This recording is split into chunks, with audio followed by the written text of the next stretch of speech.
Welcome, boys and girls, to one of the final two installments of my preseason power rankings. I know it took a little while, but I'm busy. What can I say? Actually, just like I do everything, I blame it on mids. I think I really am allergic to mids, and I have a real problem with them, but nonetheless, I digress. So, we are at number 2 on the preseason power rankings, and it's pretty much down to 2 teams.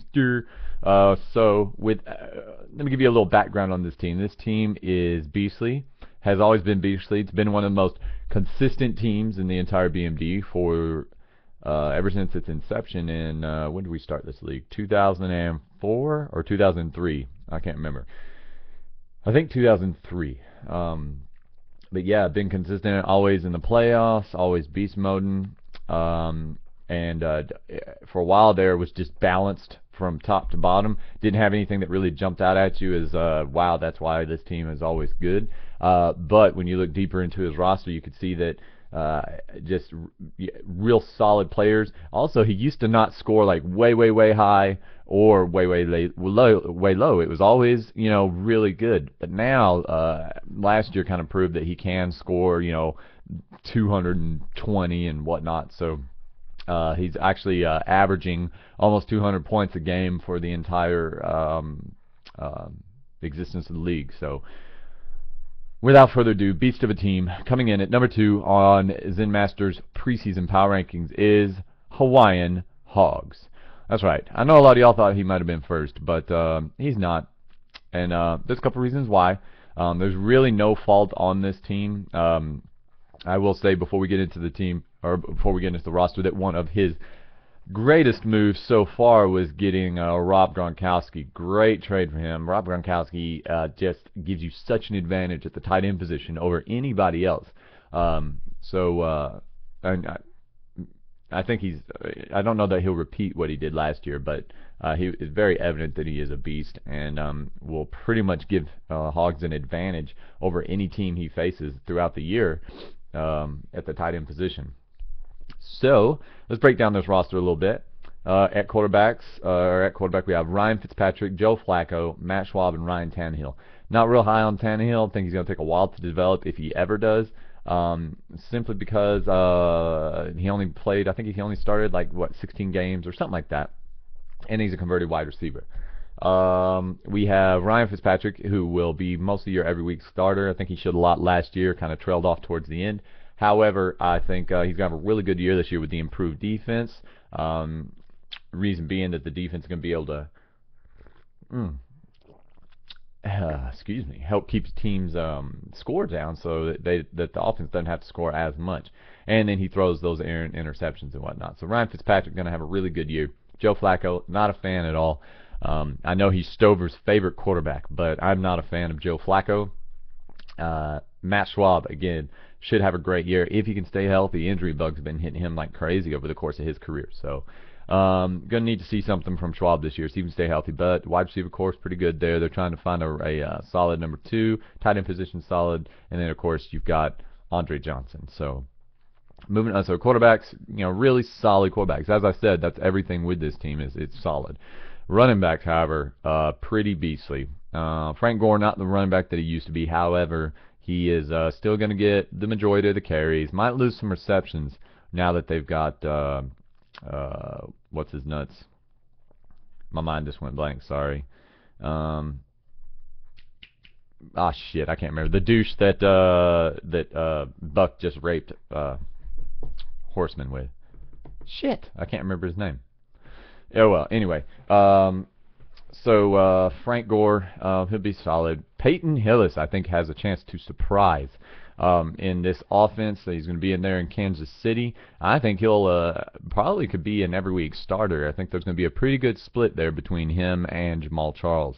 Maurice Jones-Drew having contract issues right now. Still waiting to see what the hell's going to happen there. But he was maybe not the leading, but close to being the leading running back last year in our league. Marshawn Lynch, Skittles man, he got paid.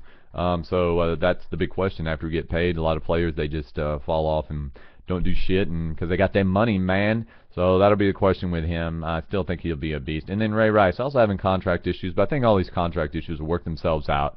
I think all these players will be in camp, or if not in camp, they will be starting week 1 of their respective teams. So your starters: Ray Rice, Marshawn Lynch, Maurice Jones-Drew, and Frank Gore. You know, if you wanted to start 4 running backs, which he can start 4 or 3, and we'll tell you why with the wide receivers in just a second. But his his developmental guys, you got Craig Lumpkin, not really high on him.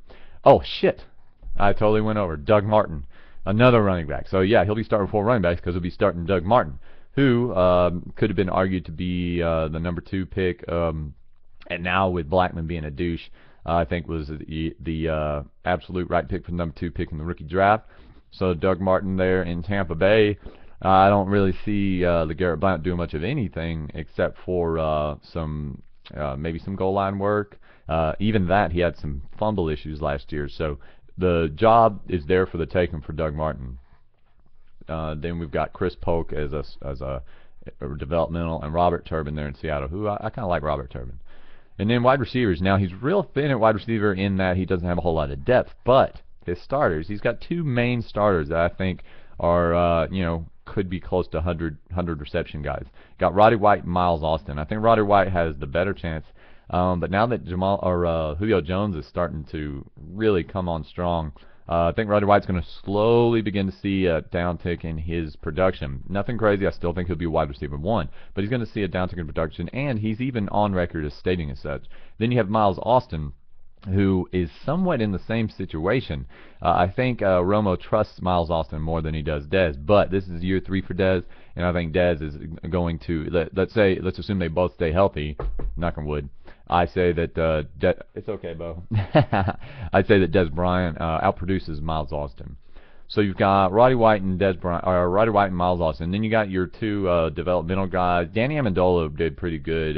Had quite a few receptions. But I don't see him reproducing that, and I'm just not a real fan of the passing offense there. And then Jordan Shipley, he's got competition now for the slot. I was really high on him coming out of college. He's had the injury bug, so we'll see what happens there. So though he's a bit thin at wide receiver, the wide receivers he does have, his 2 starters with Miles Austin and Roddy White, are more than enough to plug in when you have the running backs that he has. Quickly to tight ends, you got Rob Gronkowski, Dustin Keller. Can't do much better than that. I think Keller is a solid tight end, but the main one there is Rob Gronkowski just blowing it up. And then Luke Stocker, developmental tight end. Defensive ends, Jared Allen, Trent Cole, and Justin Tuck. Beast defensive end. And this is what we know with Hogs, is that he loves his IDPs, as evidenced by his 1, 2, 3, 4, 5, 6, 7 linebackers. Which I think is crazy, but whatever. 7 linebackers, and a few of them are beasts. You got Derek Johnson, Kelvin Shepard's supposed to take over the middle linebacker spot there in Buffalo. Patrick Willis, always a beast. Chad Greenway always puts up numbers. Brian Cushing, James Anderson. I mean, just top to bottom there, linebackers are ridiculous. And then he drafted Mark Barron as safety there. He's also got Roman Harper and Morgan Burnett. So Hawaiian Hogs.